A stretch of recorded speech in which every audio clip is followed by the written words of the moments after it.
সংবেদনশীল স্থানে বিক্রয় নিষেধাজ্ঞা, শিক্ষা প্রতিষ্ঠান, হাসপাতাল, ক্লিনিক ও শিশু পার্কের 100 মিটারের মধ্যে তামাক বিক্রয় নিষিদ্ধ।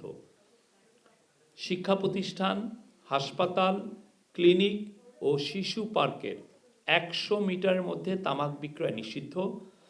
এমার্জিং টোবাকো প্রোডাক্ট নিষিদ্ধ করা হয়েছে।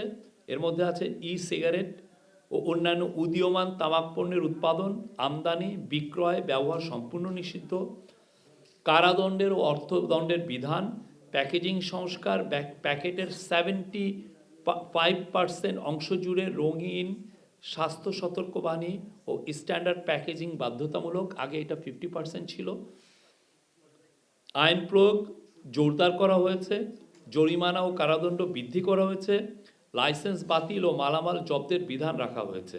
বাংলাদেশের তামাক, বিশেষ টোবাকোজাত দ্রব্য সরকারি হিসাবে এটা প্রতি বছর 1,30,000-এর বেশি লোক অকাল মৃত্যু ঘটে। এটা একটা মেজর কিলার।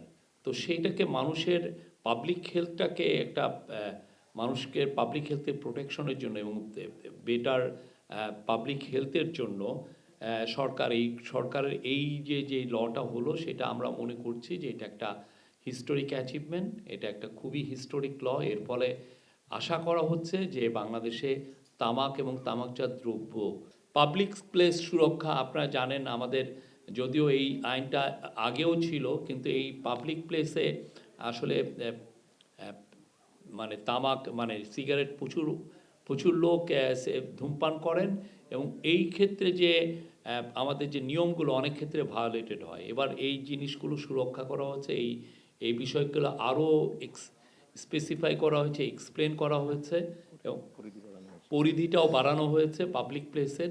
এবং এর ফলে যেটা হবে যে তামাক পণ্য, আমরা আশা করছি যে পাবলিক প্লেসে তামাক পণ্য ব্যবহার বা ধূমপান কমে আসবে।